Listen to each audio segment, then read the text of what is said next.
Hola chicos, continuando con la misma metodología, vamos a dar los lineamientos generales de la unidad 6, que está referida a el juez penal. Con esta unidad agotamos el núcleo duro de la materia, de nuestra materia de estudio, que, como habíamos visto en las primeras unidades, habíamos desarrollado los contenidos generales, la visión constitucional del proceso, hablamos de los sujetos, los objetos y los fines de los sistemas de justicia, y luego fuimos estudiando en particular a los sujetos esenciales de la relación procesal. Estudiamos al actor penal y también a la defensa. Y ahora vamos a cerrar este primer núcleo con el análisis de la jurisdicción del juez penal. ¿Qué nos dice la Constitución del juez penal? Ya el artículo 18 de la Constitución Nacional nos hablaba del juez natural, este juez designado por la ley antes del hecho del proceso. Esta figura del juez natural, tan vinculada a nuestras raíces institucionales, a nuestra historia institucional, fue enriquecida por el impacto de los tratados internacionales de derechos humanos, que fueron incorporando otros atributos que rodean al juez y que tienen rango constitucional al ser enunciados por tratados internacionales de derechos humanos que tienen jerarquía constitucional.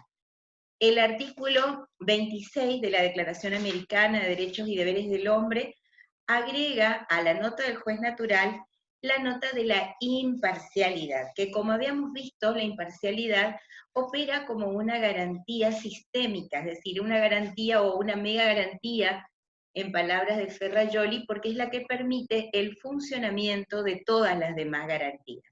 La igualdad de las partes, la contradicción, etc.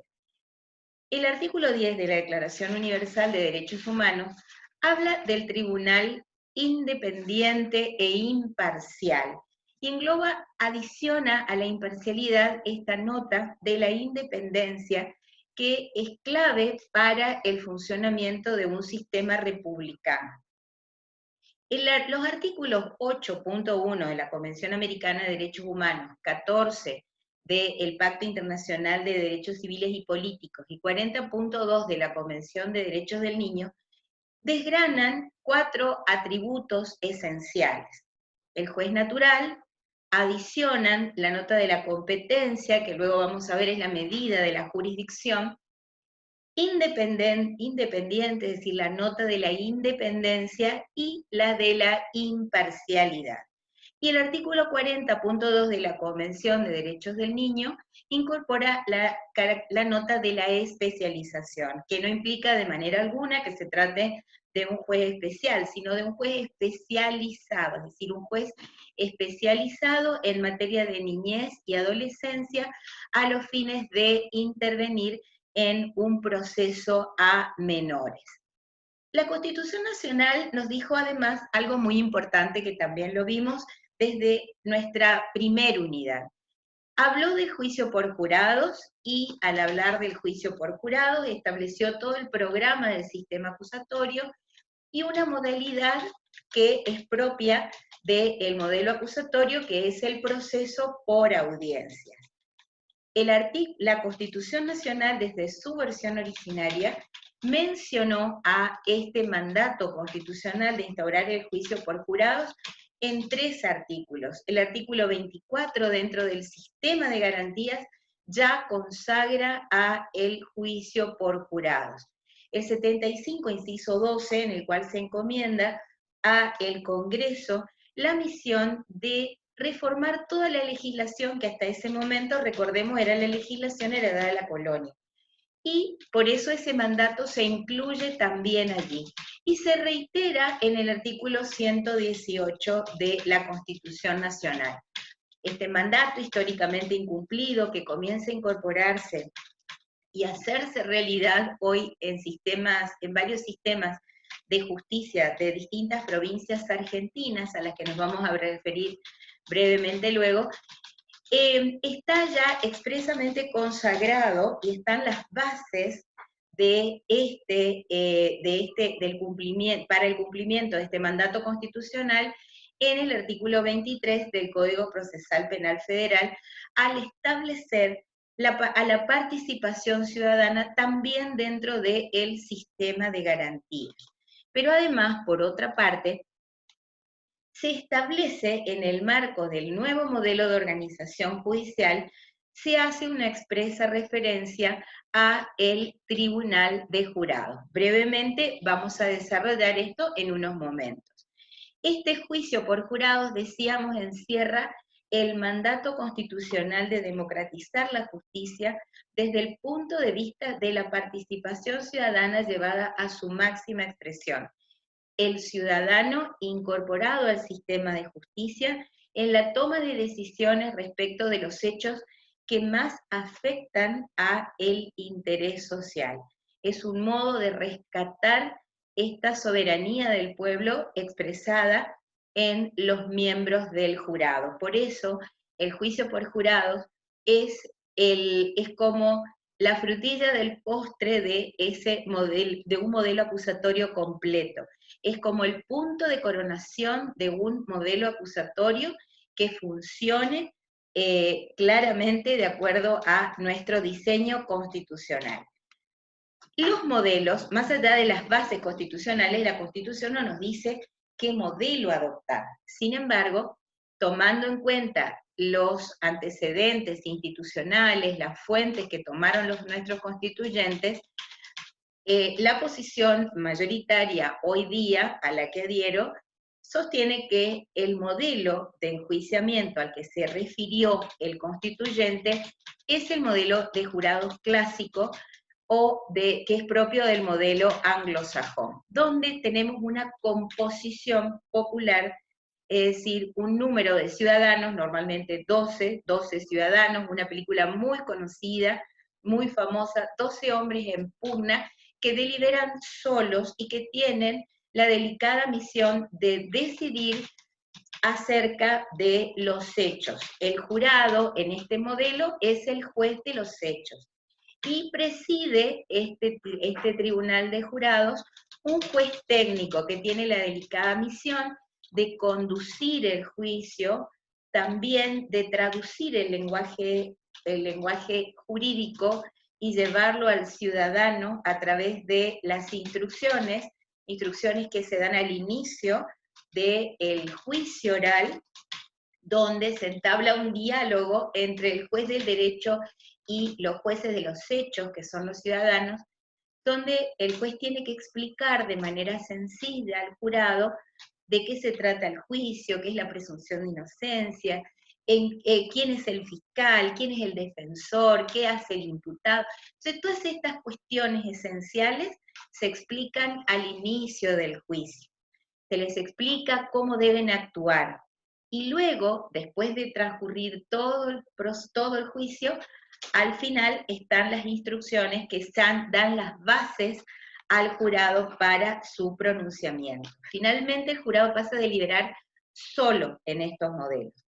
Y como producto de esa deliberación, el jurado da un veredicto acerca de la culpabilidad o no de la persona que fue llevada a juicio.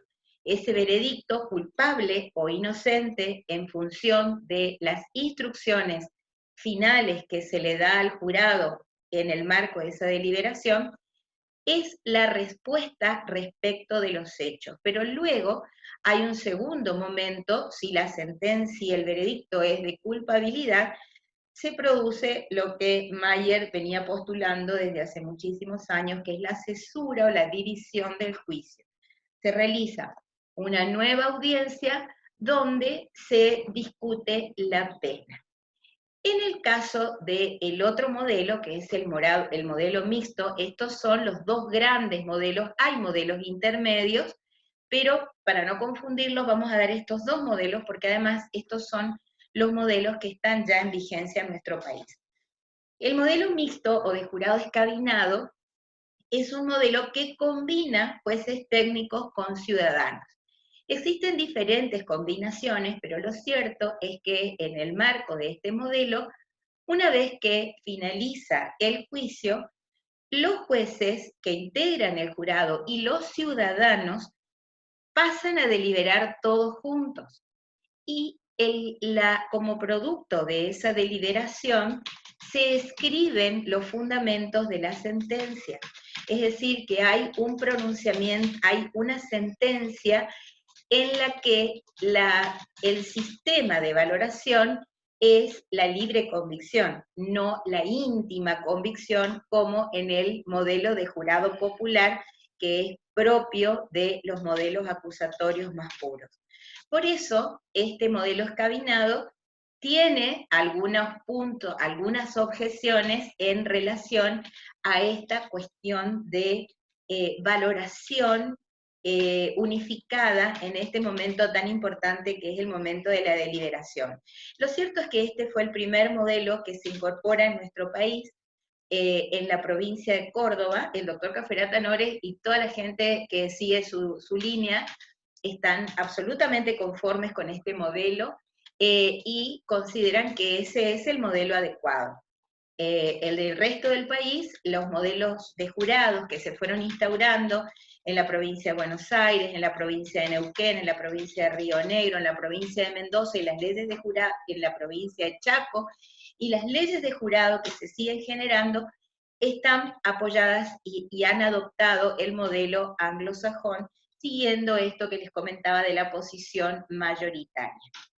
¿Quién es el juez natural? Y aquí un poquito vamos a ir mirando nuevamente el Código Procesal Penal Federal, que son las referencias, pero cada uno de ustedes va a ir cotejando estas líneas generales que vamos enunciando con las que están establecidas en sus propios códigos.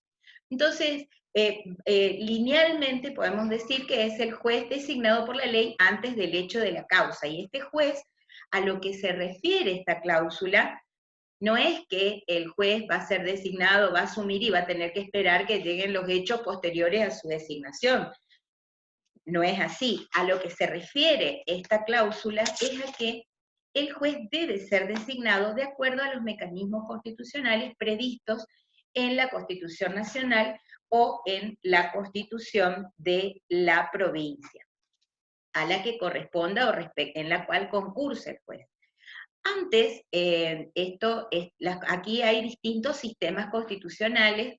Antes los jueces eran designados por el Senado a propuesta del Poder Ejecutivo Nacional o Federales y de la provincia a la que corresponda el juez que era propuesto en el ámbito en los ámbitos provinciales. Sin embargo, con el tiempo y también como una suerte de garantía de resguardo de la idoneidad de los jueces y también para resguardar de algún modo la independencia de los jueces, surgieron los consejos de la magistratura, y estos consejos de la magistratura en algunas provincias tienen, como en el caso de Corrientes, tienen un reconocimiento constitucional, lo tienen en la Nación.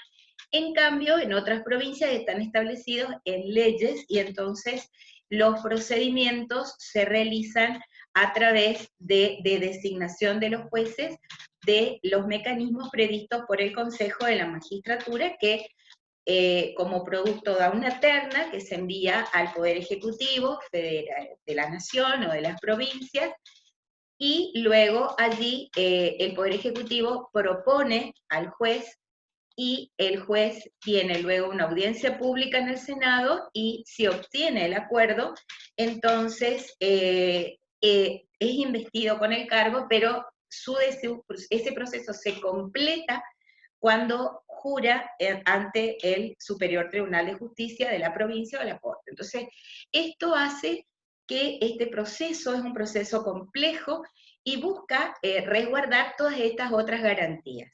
La competencia es la medida de la jurisdicción, y esa medida de la jurisdicción está dada, está determinada en los códigos de procedimientos, normalmente solo la competencia está determinada por ley. No obstante ello, hay algunos aspectos que en algunos lugares han sido reglados a través de acordadas de los superiores tribunales de justicia, sobre todo en procesos de reforma o en las leyes orgánicas de administración de la justicia. Coexisten en nuestro país, por la estructura federal de nuestro Estado, dos jurisdicciones. La jurisdicción común, diríamos que es la mayoritaria, la que absorbe y se ocupa del mayor flujo de casos en nuestro país, es la jurisdicción que llamamos común, que corresponde a las provincias, porque las provincias se reservaron la potestad de administrar la justicia en sus territorios. Entonces dictan sus códigos de forma y tienen toda su organización judicial propia. Pero existen determinadas cuestiones que son de competencia excepcional. Por eso tenemos la competencia, la Constitución nos habla de dos, vamos a quedarnos con una, porque la competencia militar que tuvo auge en otros tiempos, ya ahora ya ha perdido vigencia, y vamos a hablar de estos dos niveles de la jurisdicción común y de la jurisdicción federal. Esta jurisdicción federal está determinada en la Constitución Nacional y establece algunas cuestiones o algunos parámetros para determinar la jurisdicción federal, que están vinculadas a determinadas personas, a determinados lugares y también a determinada materia. En materia penal, los aspectos que hacen a la seguridad nacional, a un interés general de la nación, son de competencia federal. Por ejemplo, y esto puede ser pregunta examen, ¿qué casos serían de competencia federal? Y trata de personas, narcotráfico, contrabando, lavado de activos, etc. Entonces, estas dos jurisdicciones coexisten, por eso hacemos tanto hincapié en que deben necesariamente conocer la regulación y el sistema, el nuevo Código Procesal Penal Federal, y además los códigos procesales penales de sus respectivas provincias. La competencia, decíamos, es la medida de la jurisdicción, fue designado dentro de un ámbito territorial. Por ejemplo, un juez de la primera circunscripción de la provincia de Corrientes.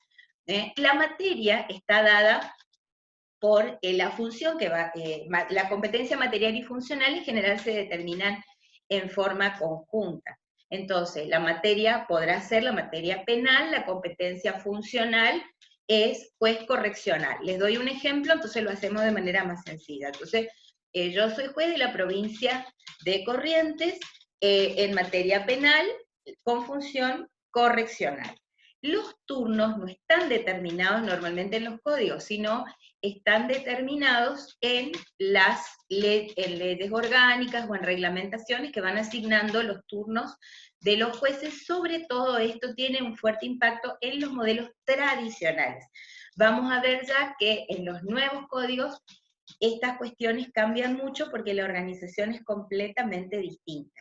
Y también a veces la competencia se determina por la conexidad objetiva o subjetiva. Depende si conexión objetiva alude a una pluralidad de hechos, y la subjetiva cuando varios hechos se atribuyen a la misma persona. Entonces, por ejemplo, será competente el juez que deba conocer en el delito más grave. Entonces vamos a analizar este esquema de competencia material y funcional dentro del marco del modelo tradicional.